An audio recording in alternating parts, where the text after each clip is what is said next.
السلام علیکم. نو موږ څنګه کوو چې موږ د خپلې د فیسبوک آی ډي نوم چینج کړو.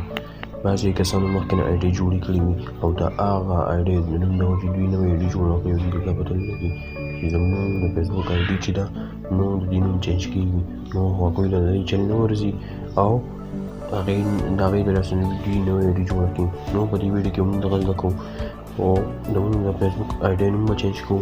خو دا به یاد ساتئ چې یو ځل د فیسبوک د آی ډي نوم چینج شي نو په دویم ځل بیا 60 دن بس بدلېږي، د هغې نه مخکې بدلېږي خو هغه ټریک بیل دی. د هغې لپاره بېله ویډیو جوړوو.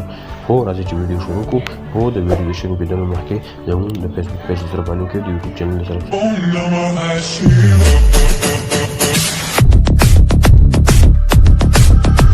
اول ځل به راشو خپل فیسبوک ته رالو، بیا به دلته خپل پروفایل ووهو.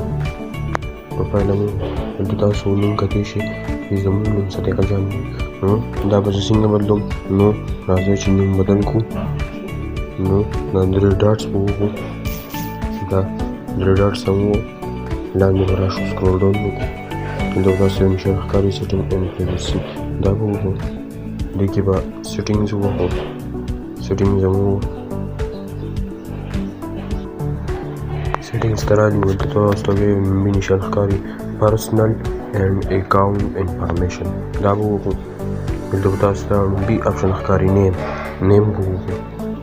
نیم ته رالو، دلته به تاسو ته نوم راوړي، نوم چې څنګه چینج کېږي. نو صادق، نو دا زه بدلوم صادق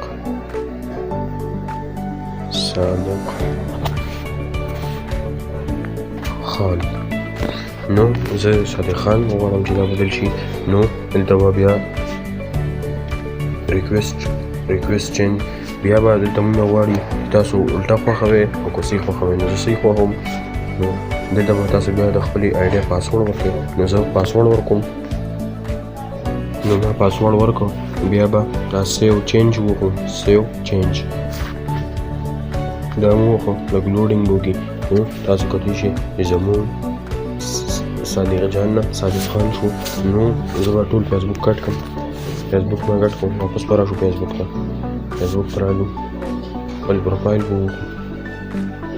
پروفایل هم وکړ، لاندې به راشو سکرول ډاون. تاسو کتلی شئ چې زموږ د فیسبوک آی ډي نوم چینج شو. نو دا به چې بیا بدلېږي نو 60 دن پس به بدلېږي. نو که ویډیو خوښ شوي ویډیو لایک کړئ او مخکې شیر کړئ او زموږ پیج سره فالو کړئ، د یوټیوب چینل سبسکرایب کړئ. مالته کې اجازت، الله حافظ.